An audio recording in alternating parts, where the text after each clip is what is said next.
I feel the temperature arising, or should I say the tempering-ture, because today we're tempering Couverture chocolate. Tempering chocolate is fun, and it's also important if you want to make gorgeous, cracking chocolate that is glossy and delicious to taste. Now, the process of tempering chocolate is bringing the temperature up to melt the chocolate. You want to bring this temperature up to, what sort of temperature do you think? What sort of degrees are we talking? 45. 45. Oh. Good job, Nashwa. So we test that right here, and it's all about precision. So this one is perfect. We're at 45 degrees, and we are ready to bring it off the heat and onto this little heat pod here. This is, again, what do you think? It's hot. So we need to have who's supervising? Parents. Grown-ups, absolutely. Grown-up eyeballs, we call it. Now we're going to bring the temperature right down. Would you like to do that job, Lizzie? Nashwa, do you want to start stirring? Excellent. Yep. Stir the chocolate. Excellent. And now we're going to start stirring the chocolate. Pour all the chocolate in. So this is hot chocolate? Because we want to bring all of it, because we want to bring the temperature down right away. We want to bring it down to 32 degrees. Now, that process of melting and then cooling the chocolate helps to crystallise the chocolate, the cocoa fat in there, and it'll create really strong bonds rather than separating as soon as the heat hits it again. And you may notice as well that it's already quite glossy. It's become glossier, hasn't it? With Couverture chocolate, or with tempered chocolate, the temperature to actually melt it is much higher. So when you put it in your mouth, it doesn't melt right away. There's a lovely crack to it. Now let's check that temperature, because we want it to drop all the way down to 32 degrees Celsius. That's almost there, so keep stirring. Stirring helps to stabilise that cocoa fat, and you can see that glossy colour is just beautiful.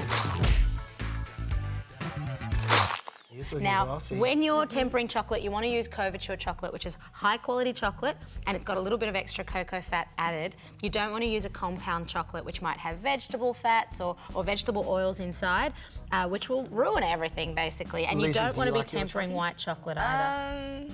Sometimes. Nice. Sometimes? Only sometimes? I reckon that's looking pretty good. I don't eat it that much. What kind of chocolate do you like, though? Do you have, like, dark, white? I like dark chocolate the best. Awesome. Very sophisticated. Very sophisticated. This is a dark chocolate. It's around about the 70% mark.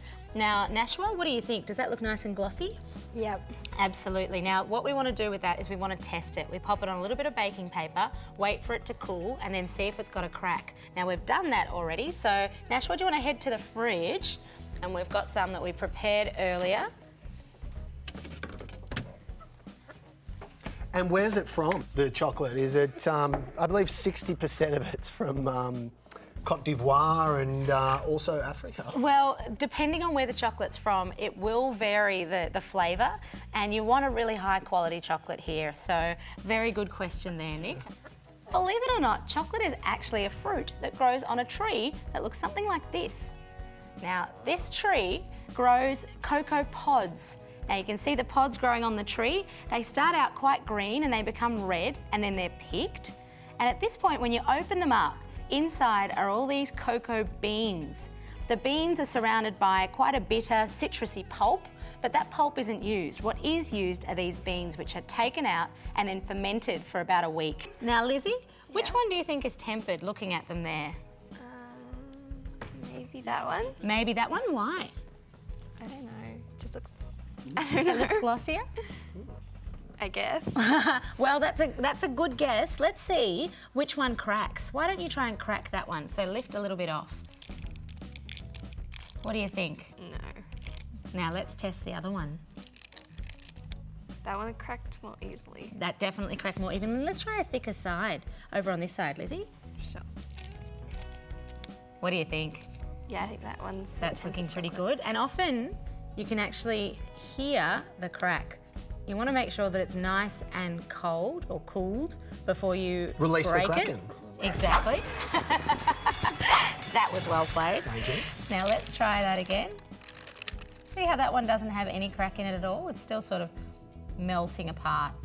Lovely. And now that the chocolate's tempered, it's time for us to pipe some chocolate shapes. So, Nashwa, Lizzie, do you want to grab the piping bag and the moulds? And we're going to see what happens. Now, when you pipe the mould, it's important that the mould itself is nice and clean because that'll help the chocolate come out Oh, clean. burp it first, Alice. Oh, of course. That's a burp. That's a burp. And then you pipe it all the way to the top. And all those chocolates that you see Chocolatiers working with, they're all tempered. Who wants to go first? Working with chocolate can Lizzie. produce some tears, can't it, Alice? Well, it certainly can if you're not careful. But the great thing about tempering is that it's pretty easy once you get the hang of it. Now, we've got some that we've allowed to cool, so keep going. Oh, okay. Nashua, do you want to grab the ones that we have allowed to cool? We'll keep going with these ones. All right, now it's time to pop them out. So do you want to turn that over onto this plate and see what these tempered chocolate shapes look like? Lovely work. Wow. Look at that. So what Lizzie's doing here, Oh, they satisfy. this melted chocolate will harden up, cool down and become these tempered chocolate shapes. Nashua, do you want to give it a taste and see how much of a crack it has? What do you think? Yep. Really good. If you want to temper for yourself, head to our website because it's pretty easy. You've just got to get the temperatures right. Indeed. Lizzie, do you want to taste? Oh, sure. Do it. Have one. And remember, it all started with a crack. It did. We'll see you right after this. Crunch time.